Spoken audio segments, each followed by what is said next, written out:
मुझे लगता है किसी कश्मीरी लीडर को भारत के किसी और की नामकुराम की ज़रूरत नहीं है। उनके खुद के घरों में बिट्टा कराटे जैसे, यासीन मलिक जैसे, सईद सलाउद्दीन जैसे हत्यारे बैठे हैं। आप देखिए, इनसे क्यों नहीं सवाल किए जाते कि आप ये बताइए कि आज तक आपने या आपके किसी भी नेता ने, कश्मीरी मुस्लिम नेता ने आज तक माफ़ी क्यों नहीं मांगी पंडितों से कि हाँ, आप तो उसे जेनोसाइड भी नहीं मानना चाहते, आप ये भी नहीं मानना चाहते कि कश्मीरी पंडितों का धर्म के आधार पर जो है विस्थापन हुआ है। इस चीज़ को भी आप नकारते हैं। ये सिर्फ गांधी जी का भारत नहीं है, ये उस भगत सिंह का भारत है जिन्होंने असेंबली में बम फेंके। ये आज़ाद हिंद फौज के संस्थापक नेताजी सुभाष चंद्र बोस का भारत है। ये अशफाकुल्लाह का भारत है जिन्होंने हंसते हंसते फांसियों पे चढ़े हैं। ये चंद्रशेखर आजाद का भारत है। सलाहुद्दीन हो गया, यासिर मलिक हो गया, बिट्टा कराटे होगा, और भी इनके कई ऐसे नथुराम गोडसे हैं जो वहां पर रहते हैं। उनका तो बाल नहीं बांका हो सका। उनके लिए जब उन्हें तो राजनीतिक तौर से संरक्षण दिए गए इन्हीं नेताओं, अफजल गुरु जैसे लोगों के लिए तो ये सड़कों पर उतर आए थे कि उनकी फांसी को रोक। नमस्कार, जम्मू संवाद में आपका स्वागत है और मैं हूं ललित खजूरिया। जम्मू कश्मीर की पूर्व मुख्यमंत्री महबूबा मुफ्ती इन दिनों आक्रामक मूड में दिख रही हैं।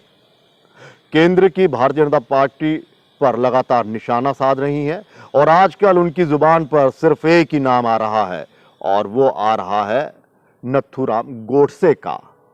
वो कहती हैं कि ये भारत ऐसा लग रहा है कि गांधी जी का भारत नहीं बल्कि नथुराम गोडसे का भारत बनते जा रहा है। इसी पर चर्चा करने के लिए हमारे साथ मिशन ह्यूमैनिटी फर्स्ट के चेयरमैन, या यूं कहें कि संस्थापक अमनदीप सिंह बोपाराय। आप जानते होंगे पीडीपी के दफ्तर पर, यानी कि महबूबा मुफ्ती की पार्टी के दफ्तर पर यही पहले शख्स थे जिन्होंने तिरंगा फहराया था। क्या हाल चाल अमन जी? जी बढ़िया ललित जी। महबूबा मुफ्ती जी कह रही हैं कि ये गोडसे का भारत लग रहा है, यानी कि नथुराम गोडसे बड़े याद आ रहे हैं उन्हें। देखिए, जिन्होंने राष्ट्रपिता गांधी जी की हत्या कर दी थी। मुझे लगता है किसी कश्मीरी लीडर को भारत के किसी और की नामकुराम की जरूरत नहीं है। उनके खुद के घरों में बिट्टा कराटे जैसे, यासीन मलिक जैसे, सईद सलाउद्दीन जैसे हत्यारे बैठे हैं जिन्होंने गांधी जी के उपासक, अहिंसा के पुजारी रहे कश्मीरी पंडितों को वहां से विस्थापित किया, एक रात में कत्लेआम करके उन्हें धर्म के आधार पर जो है कश्मीर से भगाया। उनको याद करिए। आपको अगर किसी की एग्जाम्पल देनी है तो अपने घर से दीजिए। आप यासीन मलिक की दीजिए। आपको देनी है जिसने 6 वायु सैनिकों को हत्या कर दी थी, आप उसकी दीजिए एग्जाम्पल। आप जो है बाहर जाकर किसी बड़े चैनल पर जो है नाथुराम गोडसे की बात करती हैं, महात्मा गांधी की बात करती हैं। आप उन्हीं आपके खुद के घर में आप कहती हैं कि यहाँ मुस्लिम, उन्होंने खुद माना कि ये मुस्लिम बहुसंख्यक एक राज्य है और हम तो यहाँ पर उन्होंने ये बात भी माननी चाहिए थी कि उसी मुस्लिम बहुसंख्यक राज्य में जो माइनॉरिटीज़ थी, हिंदू और सिखों का कत्लेआम हुआ और कश्मीरी पंडितों का विस्थापन हुआ। 4.5 लाख कश्मीरी पंडितों को जम्मू के रेफ्यूजी कैंप में उन्हीं जिनकी इनको एग्जाम्पल लेनी चाहिए थी, सईद सलाउद्दीन जैसे, यासीन मलिक जैसे, उनकी वजह से वो आज जो विस्थापित कैंपों में आए। मतलब कि आपके कहने का मतलब है कि इनके घर में ही नथुराम गोडसे है?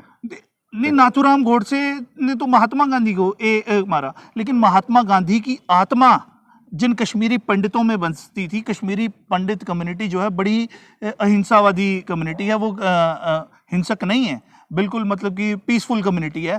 आपने नाथुराम गोडसे ने तो शारीरिक तौर पर जो है गांधी जी की हत्या की, लेकिन आपने तो उनकी आत्मा की हत्या की और लगातार दशकों से हत्या करते आ रहे हैं, आज तक हत्या करते आ रहे हैं। और ऊपर से यही मुख्यमंत्री भी रही हैं, इनके पिताजी भी मुख्यमंत्री रहे, आज तक जितने कश्मीरी जो हैं मुख्यमंत्री रहे, इनमें से किसी ने भी आज तक माफ़ी नहीं मांगी। इन्होंने माफ़ी मांगनी चाहिए थी, इन्हें माफ़ी मांगनी चाहिए थी कश्मीरी कम्युनिटी से कि हाँ, हम फेल हैं, हम आपको जो है धार्मिक हिंसा से बचा नहीं सके, हम आपको इस जिहाद से बचा नहीं सके, हम विफल हुए। इनको माफ़ी मांगनी चाहिए कि आप देखिए कि ये उल्टा भारत पे इल्ज़ाम लगा रही हैं, भारत की जनता पर, भारत की राजनीति पर, लेकिन ये खुद के घर पे जो है ये इतनी दोगली नीति से बात कर रही हैं। मुझे हैरानी होती है कि चैनल इनको जब बुलाते हैं इनको काउंटर क्यों नहीं किया जाता, इनसे चैनल क्यों नहीं हालांकि पूछते? इनका एक एजेंडा चलाने की कोशिश की जा रही है। बिल्कुल। आप देखिए इनसे क्यों नहीं सवाल किए जाते कि आप ये बताइए कि आज तक आपने या आपके किसी भी नेता ने, कश्मीरी मुस्लिम नेता ने आज तक माफ़ी क्यों नहीं मांगी पंडितों से कि हाँ आप तो उसे जेनोसाइड भी नहीं मानना चाहते, आप ये भी नहीं मानना चाहते कि कश्मीरी पंडितों का धर्म के आधार पर जो है विस्थापन हुआ है, इस चीज़ को भी आप नकारते हैं। अगर कश्मीर में कहीं छोटी सी घटना हो जाती है उस पर तो ये रुदाली की तरह रोते हैं और पूरे जो है कश्मीर में जो है सड़कों पर आ जाते हैं, लेकिन जब उन अप्रवासी भारतीयों की हत्याएं की गई जो निर्दोष थे, कोई गोलगप्पे की रेडी लगाता था, कोई कुछ करता था, उस समय महबूबा मुफ्ती सड़कों पर क्यों नहीं आई? उस समय जो है इनके नेता क्यों नहीं आते? क्यों? सिर्फ आपको दर्द, अच्छा, आप खुद में दोगले हैं, आपको सिर्फ दर्द सिर्फ है। जहां कश्मीरी सेंटिमेंट्स की बात आती है अब वहां आपको भारतीयता से कोई मतलब नहीं है, इनको भारतीय होने से भी मतलब ये कह रही है कि ये मेरे गांधी वाला भारत नहीं है। कोई पूछे सवाल इन पर तो ये उठता है ना, सवाल उनसे ये भी उठता है, पूछना चाहिए मतलब आपने गांधी जी की कौन सी ऐसी विचारधारा लेकर आप चले?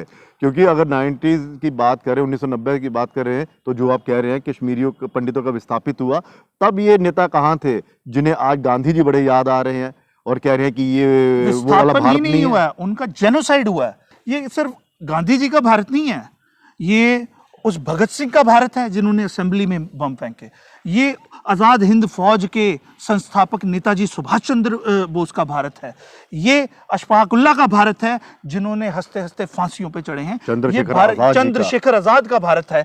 ये सिर्फ जो है गांधी जी का भारत नहीं है। और यहाँ पर जो है आपका मतलब है कि आप लोग कुछ भी करते रहें, हम लोग जो है हाथ जोड़कर जो है बड़ी विनम्रता से जो है आपके जो इल्जाम हैं, जो आपके इल्जाम सहते रहें और अपने लोगों का विस्थापन देखते रहें, कत्लेआम देखते रहें, अपने सैनिकों के कत्ल देखते रहें और शांति से मतलब कि हम हाथ जोड़े खड़े रहें। तो नहीं, ये आपको नहीं।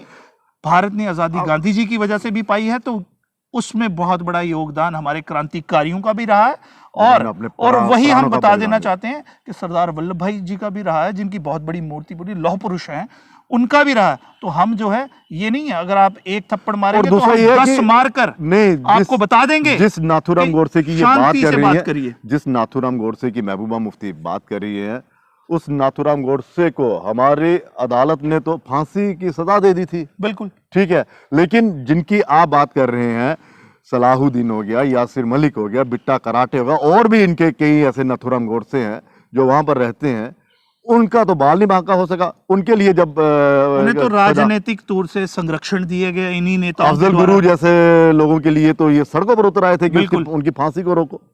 देखिए, अब आप देखिए, महबूबा मुफ्ती जब इनके पिताजी गृह मंत्री थे, तब आतंकवादियों को छोड़ा गया। अगर भारत की से इतना ही प्रेम होता, ये कह देती कि हर कुर्बानी देने को तैयार हैं, आतंकवादियों के सामने झुकेंगे नहीं। लेकिन इन्होंने कहा कि देश झुक जाए पर परिवार पर आंच नहीं आनी चाहिए। गोडसे जितने मर्जी पैदा कर लें, गोडसे नहीं, इन्होंने गोडसे ने तो महात्मा गांधी की हत्या की, वो एक क्रिमिनल एक्टिविटी हो गई। इन्होंने तो टेरर रिलेटेड एक्टिविटीज में इन्वॉल्व लोगों को आज़ाद करवाया, जिन्होंने बाद में जाकर बड़े बड़े कारनामे जो हैं किए और भारत विरोधी गतिविधियों में आए। तो आप ये समझें कि जहां आपकी देशभक्ति चेक करने का मौका आया था, उस टाइम तो आपने कह दिया था जी हम देश झुक जाए, मेरी बेटी सही सलामत आनी चाहिए। उस टाइम रखते कड़ा कदम कि हाँ, कड़ा रुख रखते कि कुछ भी हो जाए, देश से ऊपर कुछ नहीं है, बेटियां 100 कुर्बान। अरे एक डायलॉग ही मार देते, उनका तो इस तरह का स्टेटमेंट भी नहीं है। अच्छा, एक चीज़ आपने एक बड़ी मतलब कि हमने भी अपने इस पत्रकारिता के करियर में या उससे पहले ये चीज़ हमने कभी नहीं सुनी जो आपने कही, माफ़ी मांगने वाली। वाकई किसी कश्मीरी नेता ने आज तक माफ़ी नहीं मांगी कि हाँ उसके कसूरवार हम भी हैं, क्योंकि हम में इतनी पावर थी, भले ये सत्ता में रहे या नहीं रहे, लेकिन एक राजनेता की पावर होती है, क्योंकि वो मास लीडर होता है, वो लोगों को समझाता है, लेकिन ये सड़कों पर उतरे ही नहीं। देखिए, और माफी अभी जैसे कोई भी इशू होता है तो इतना हजूम इनके साथ चलता है, तो इसका मतलब कि सपोर्टर्स हैं इनके, तो इनको चाहिए था कि माफ़ी मांगी जाए कश्मीरी पंडितों से। उनके रिफ्यूजी कैंप्स में आए, आप जो है जम्मू में उनके रिफ्यूजी कैंप्स में आए, उनसे हाथ जोड़ के माफ़ी मांगे कि हम गुनाहगार हैं, हम गुनाहगार हैं कि हम जो है फेल्ड हुए as a Kashmiri community, Muslim community fail हुई है अपनी जो है सेकुलर फैब्रिक को बचाने में। जिस कश्मीरियत की बड़ी दुहाई दी जाती। अगर आप खुद नहीं बचा पाए तो अब आप उल्टा ही जो है लेके जा रहे हैं, अब अलग नैरेटिव चला रहे हैं जी, इनटॉलरेंस हो गई है अब इनकी तरफ। अरे भाई, इनटॉलरेंस आप कर रहे हैं, आपने तो खत्म की है, आपने कत्लेआम करके भगाया। आप बताइए, अगर हिंदुस्तान इतना ही असुरक्षित है मुसलमानों के लिए तो मेरी बात सुनिए, पाकिस्तान से, बांग्लादेश से और रोहिंग्या म्यांमार से यहाँ के क्यों आ जाते हैं? यहाँ तो बहुत खतरा है। ये क्यों नहीं बताते हैं हिंदुस्तान में मुसलमान बहुत सुरक्षित है? उन देशों से जो मुस्लिम मेजॉरिटी कंट्रीज हैं उनसे भी सुरक्षित है मुसलमान ज़्यादा हिंदुस्तान में। अब आप देखिए, सीए के लिए क्यों विरोध कर रहे थे? अफगानिस्तान का मुसलमान क्यों आना चाहता है हिंदुस्तान में? म्यांमार का रोहिंग्या क्यों भाग कर आ रहा है? बांग्लादेश का मुसलमान क्यों भाग के आ रहा है? क्यों? उसे ये सुरक्षित लगता है ये देश। लेकिन इन्होंने ऐसा नैरेटिव बना दिया है, इन्हें तथ्यों पे बात करनी नहीं आती। इनसे कोई पूछे कि आप कहते हैं एक, अगर आप रोहिंग्या को आज निकालेंगे, कहेंगे जी हिंदुस्तान सबका है जी। अरे भाई, वो सेफ नहीं है फिर यहाँ पर। यहाँ तो कहिए कि हिंदुस्तान मुसलमानों के लिए सेफ नहीं है, तो इनको भेज दीजिए सुरक्षित स्थानों पर, सुरक्षित स्थानों पर भेजिए। और सबसे पहले खुद जाना चाहिए, खुद जाना चाहिए, क्योंकि सबसे ज्यादा डर तो इन्हीं को लगता है ना। लेकिन इनको पता है कि हिंदुस्तान से सुरक्षित देश कोई नहीं है, जहां पे कुछ भी बोल दो आप देश के खिलाफ, आपको मारा नहीं जाएगा। अभी पाकिस्तान में हुआ है कि एक व्यक्ति को, श्रीलंका का व्यक्ति था, उसे जिंदा जला दिया गया। बिल्कुल बिल्कुल, सिर्फ कोई प्रूफ नहीं था, ईश निंदा के नाम पर। ये चीज यहाँ तो हो ही नहीं सकती। मॉब लिंचिंग कहा जाता है, देखिए मॉब लिंचिंग कहा जाता है, बड़े सारे किस्से होते हैं जी। अगर आज तक जो है मॉब लिंचिंग होगी जी, एक कोई घर 125 करोड़ में अगर कहीं 2-4 घटनाएं हो जाती हैं, उसे हाईलाइट किया जाता है, पर ये नहीं बताया जाता कि जो दूसरी तरफ से जो रिप्लाई आया वो क्या था। क्या असम में जहाँ बांग्लादेशी मुसलमानों ने जो बस गए हैं, उन्होंने वहाँ की हिंदू कम्युनिटी को तंग किया, उसका क्यों नहीं हाईलाइट लेती, उसका क्यों नहीं संज्ञान लेती और बताती मीडिया में कि हम दुखी हैं कि बाहर से आए हुए मुसलमान। कुल मिलाकर ये मतलब कि हिंदू मुस्लिम की राजनीति पे ही डिपेंड है। देखिए, ये इनकी जो है ऑक्सीजन है वो बेसिकली, ये जो राजनीति है ये इनकी, हिंदू मुस्लिम की राजनीति नहीं करेंगे तो ये चलेंगे भी नहीं कश्मीर में, क्योंकि वहाँ धर्मांध। ये नया कश्मीर जो है क्या है, आपको लग रहा है नया कश्मीर ही है? देखिए, नहीं 370-35 से भी नहीं, इनको कश्मीर कौन सा चाहिए? इनको कश्मीर वो चाहिए जहाँ बिट्टा कराटे हो, जहाँ यासीन मलिक हो, जहाँ सईद सलाउद्दीन हो, जहाँ अफजल गुरु पैदा हो, हाफिज सईद जैसे जो है इनके प्रधानमंत्री बने। इनको वो चाहिए कश्मीर। ये शांति से ये नहीं चाहती कि कश्मीर के युवा जो है आतंकियों को कुछ नौकरियां लगे, अच्छे वो वाला माहौल नहीं चाहिए।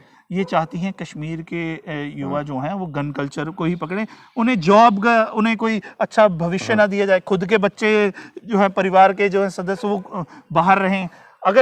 अगर आप समझिए कि कश्मीर का नौजवान पत्थर छोड़ देता है, बंदूक छोड़ देता है, तो वो पढ़ाई करेगा, वो बाहर जाएगा, इनकी राजनीति खत्म, इनके पास कोई मुद्दा नहीं रह जाएगा। चलिए, बहुत बहुत शुक्रिया जी, धन्यवाद इस बातचीत के लिए। और एक चीज इन्होंने बड़ी अच्छी कही कि अब देखना ये है कि कश्मीर के जितने भी नेता हैं, चाहे वो मंत्री रह चुके हैं, चाहे वो मुख्यमंत्री रह चुके हैं, क्या वो कश्मीरी पंडितों से माफी मांगेंगे?